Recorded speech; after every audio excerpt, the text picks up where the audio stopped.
Hey everyone, we've got the latest intelligence briefing and we're going to break it all down for you today.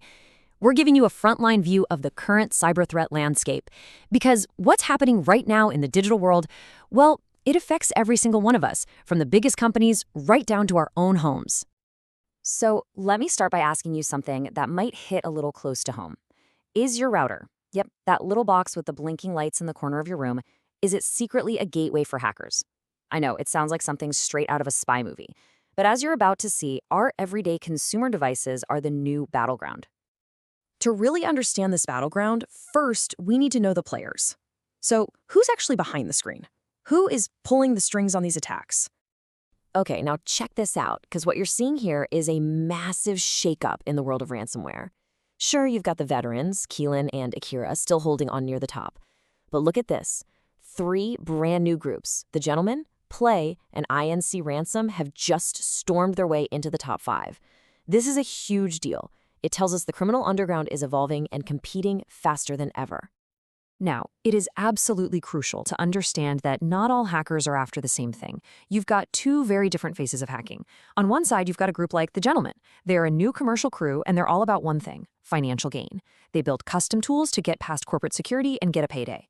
But on the other side, you have state-sponsored groups like Russia's APT-28. You might know them as Fancy Bear. Their mission isn't money, it's espionage, using clever backdoors and things like Microsoft Outlook to just spy. And believe me, it is a very crowded field out there. We're also tracking Mustang Panda from China, who were just caught going after a military company in the Philippines. Russia's other big player, APT-29, is as active as ever. And then you have these other groups like White Cobra, who aren't targeting governments but developers by hiding malware in over 20 different extensions for popular coding software. The threat is literally coming from everywhere. All right, so we know who the players are, but what about their playbook? What kind of digital weapons are they using? Let's take a look inside the modern hacker's toolkit. First, we've got to get one key term straight: the zero-click vulnerability. You know, this is basically the holy grail for hackers. It's an exploit that needs absolutely nothing from the victim. You don't have to click on a shady link, you don't open a weird file, you do nothing. The attack just works completely silently. And this is not some theoretical threat. I mean, right now, as we speak, a brand new zero-click vulnerability is being actively used out in the wild. And the target? WhatsApp. Yep, one of the biggest messaging apps in the world, hitting both iPhones and Macs. It's a pretty stark reminder that even the apps we trust the most can have these really critical flaws. But you know, it's not always about these super high-tech, zero-click attacks. Sometimes really good social engineering is just as effective. Take this campaign, Steal C. It all starts with a simple email that creates a sense of panic. Hey, your Facebook account is about to be suspended. You click the link and you land on a phishing site that is a pixel-perfect copy of the real thing. It's even multilingual. The second you type in your login, bam, the Steal C malware snatches it. It's a classic trap, just polished to perfection. And the threat is really hitting us right where we live, on our mobile devices, especially Android. We're seeing malware like Brokewell, which pretends to be a trading app, but it's really designed to steal your info and drain your crypto wallets. Then there's something called Radon, a banking Trojan that can give hackers remote access to your phone and even steal money wirelessly if they're close by. And it's not all digital.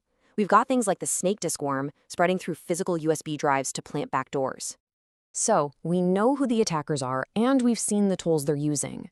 But now for the big question: who's actually in the crosshairs? Let's take a look at the victims. So if you look at the data, a pretty clear picture starts to emerge. Manufacturing and technology are still the top targets, together making up almost a third of all attacks. And it makes sense, right? These industries have valuable intellectual property, and they're crucial parts of the global supply chain. But construction, retail, and financial services are getting hit hard too. Now I want you to just look at this number for a second. Let it sink in. 84.07%. What do you think that represents? That number, that's the percentage of cyber attack victims that are small businesses. Let me say that again. It's not the giant corporations you read about in the headlines that are taking most of the hits. It's the small and medium-sized businesses, your local manufacturer, that tech startup, the shop down the street. They make up more than 84% of all targets. And if you look at a map of these attacks, the United States is still, by a long shot, ground zero. It accounts for over half of all incidents. But what's really interesting is that the landscape is shifting. We're seeing countries like South Korea experiencing a huge spike in attacks, putting them right up there in the top global hotspots. Okay, so let's bring all of this home. What does this intelligence actually mean for you? Because these aren't just numbers on a chart. This is about your business, your devices. This is your digital frontline. So what are the big takeaways here? First off, your home network is absolutely a target. That router we talked about is being exploited right now.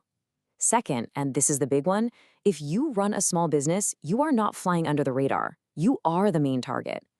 Third, this whole threat landscape is evolving at lightning speed with new ransomware gangs and smarter malware. And finally, remember that silent war of espionage? It never ever stops. Which leaves us with one last really critical question to think about. In a world where your router could be a spy and your business is the #1 target on the list, what's your first line of defense? Thanks for tuning in to this explainer.